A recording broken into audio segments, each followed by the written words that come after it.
the menace of fact, altered facts and altered truths and alternative truths, and of course, fake news.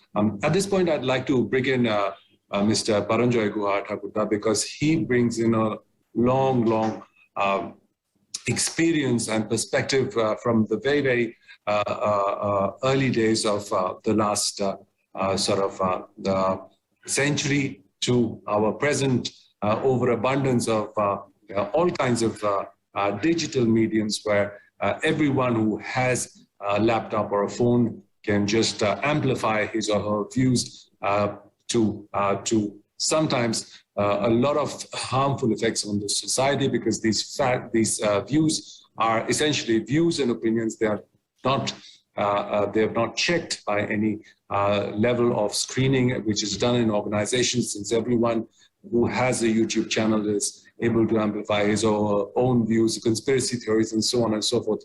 So I'd like to invite Mr. Paranjoy Guha Thakurta to share with us his views and perspective on this aspect. Thank you very much. Thank you very much, Dheeraj, for inviting me and giving me this opportunity to share my thoughts and my views. Before I start, how much time do I have? So I'll pace my presentation accordingly.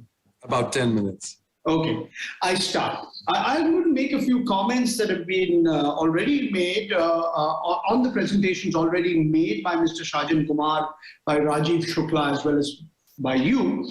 But before I do that, I just want to take a few steps back to explain why the problem is as big as it is today. And Dr. Choyanika Boshu, I have actually 8 years, I've spent more than 8 years, I mean, you said I've spent 36 years in the profession. I've completed more than 44 years in the profession. I've seen the media transform from the era where Gutenberg's printing press was all pervasive to where we are today. Sorry, sir, I stand corrected. That's all right. That's all right. I mean, today we are in a unique situation.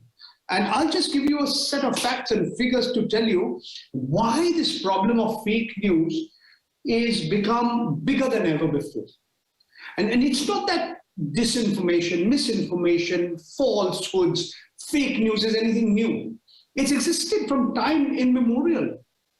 But the sheer speed and the sheer scale at which misinformation and disinformation can be spread is unprecedented. And let me explain why this is so. First, I draw a distinction between misinformation, disinformation, and I was hearing this word for the first time, Mr. Shajan Kumar, malinformation. I've heard about malware.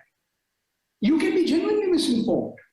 But disinformation is something where you know is false, but you are nevertheless propagating it. And this is it's akin to propaganda. It could be commercial propaganda, it could be political propaganda. And this, of course, during elections, it acquires a new kind of salience. And then let's just look at India. I mean, we can talk about what's happening in the world, and sure, this problem is not unique to India, but it is, I want to place certain figures in the Indian context.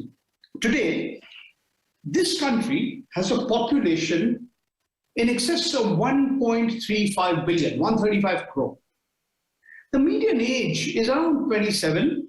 About half the population is below the age of 26. And we know that young people are all very much more, they are far more conversant in using the social media. So a fact which a lot of people are not aware of is that today in most parts of India, there are more SIMs, S-I-M, subscriber identity modules, the little chip inside your mobile telephone instrument. There are more SIMs than human beings in most parts of India. You know, it used to be a phenomenon confined to the metros and the large cities and the urban areas, but today it's spread across the country. So that's the first point that I want to make. When you look at the way and the sheer speed and the scale at which people are using the social media, it's actually mind-boggling.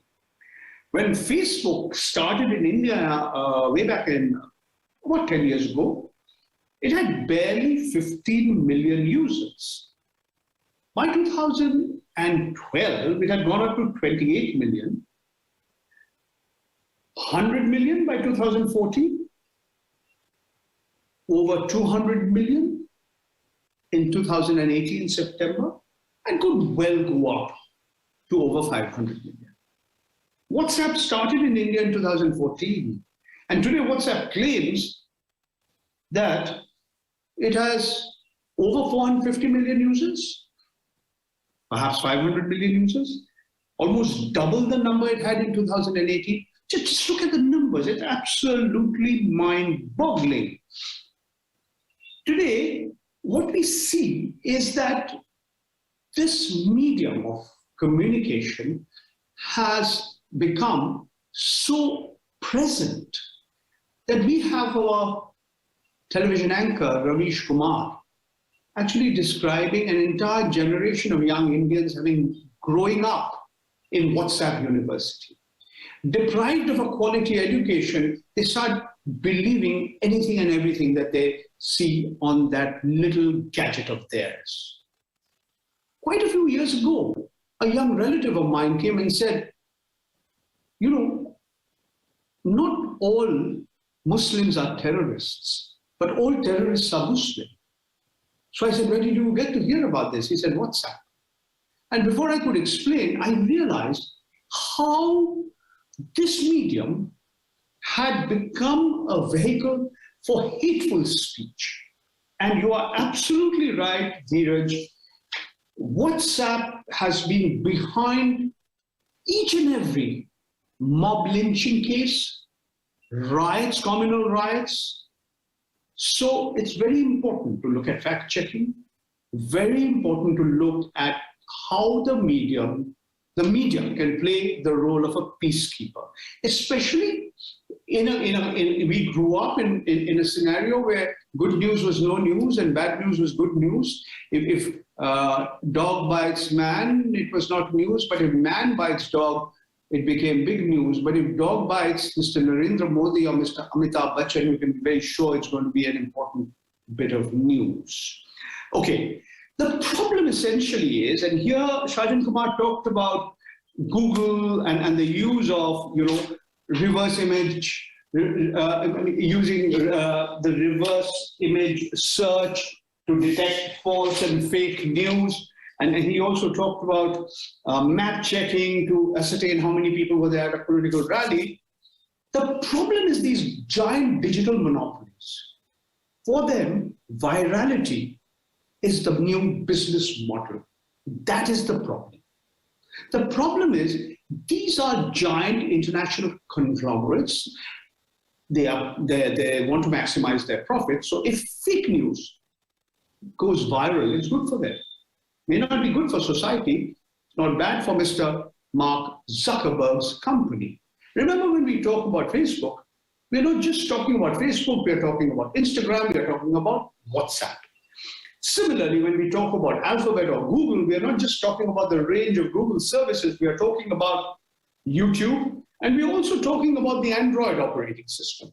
Today, we see across the world in different parts of India, not so much in India at all, in different parts of the world, and not in India, a kind of a pushback against these giant digital monopolies who want to actually exert a great influence on what you watch, what you hear, what you see.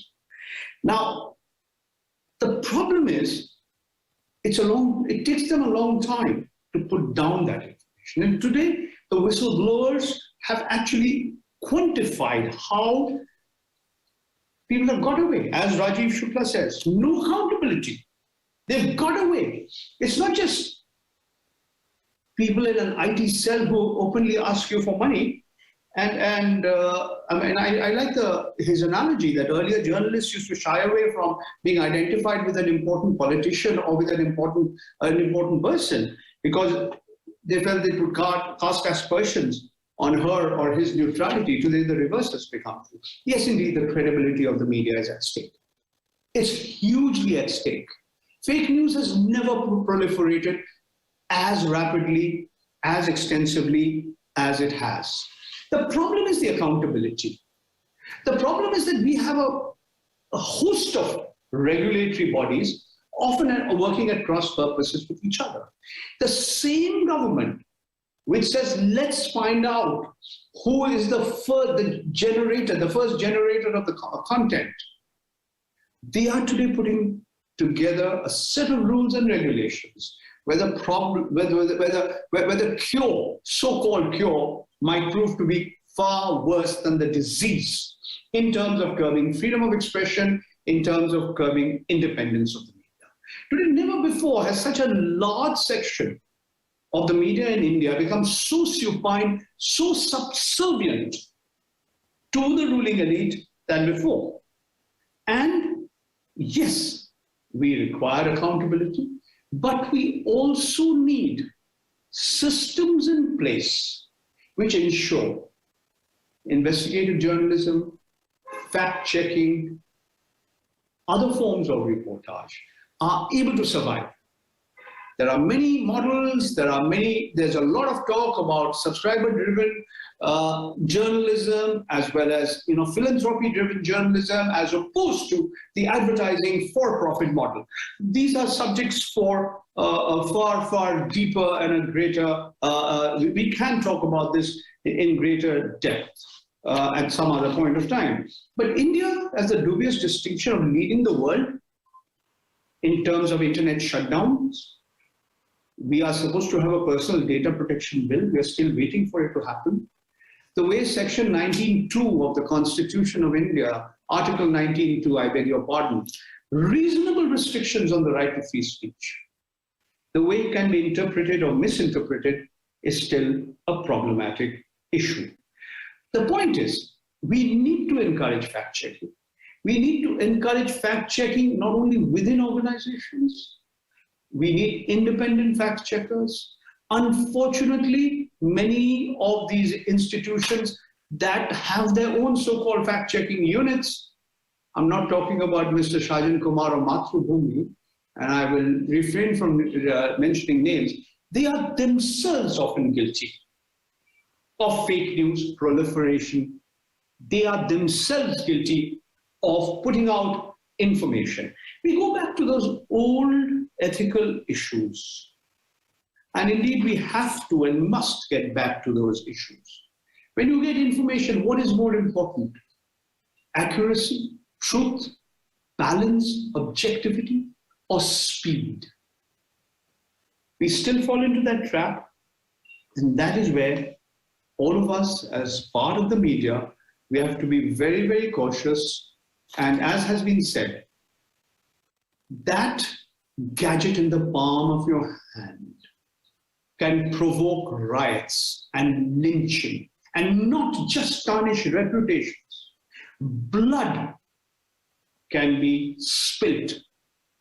And this is what has unfortunately happened. We've demonized in this country an entire section of the population. And I mean, I'm not hesitant in naming names, Islamophobia in India has been spread by the media. I mean, the fact is, we in India, we have 1/7 of India, 1 out of 7 Indians is Muslim. There are more Muslims in India than in all countries in the world except one, and that's Indonesia. Yet the media has become a weapon of disinformation, hatred. And before I end, I won't take more than a minute. I want to quote you an example from a book that was published and written, co-authored by me and published by me some years ago. Actually, to be very precise, it was in 2019, just before the elections. And I'm giving you a very, very specific example just to highlight a point. In September 2008, speaking at a public rally for social media volunteers of the Bharatiya Janata Party, in Kota, Rajasthan, the then president of the party, Mr. Amit Shah, had remarked, "We are capable of delivering any message we want to the public, whether sweet or sour, true or fake." This was before the Uttar Pradesh election. This was about, there were 2 huge groups of supporters, over 3 million viewers. Every day there would be messages put out. One particular message talked about the then Chief Minister, Akhilesh Yadav, slapping his father, Mulayam Singh Yadav. which was fake, false. And Mr. Amit Shah said so. Nevertheless, an environment had been created. Then he chided his audience. He said, this is something worth doing, but don't do it. Do you understand what I'm saying? This is Mr. Amit Shah. You can check out what he said on YouTube. His exact speech is available, but the point I'm trying to make, today we are living in a world where the social media has become a weapon of disinformation and propaganda. And therefore, the role of fact checkers as peacekeepers has become that much more important and relevant. Thank you very much for giving me this opportunity to speak. Thank you so much, Paranjoy ji, for bringing so much of perspective because of your own experience. We know that a lot of news has been monetized like never before, and we live in an attention economy where people's attention is everything, and the systems are AI enabled. So AI very often acts like your mother. It knows everything about you. It knows all your preferences, your choices. But the big difference between your mother and AI is that AI doesn't give a damn about what happens to you. When you overuse something or when you overdo something, AI is not bothered about that.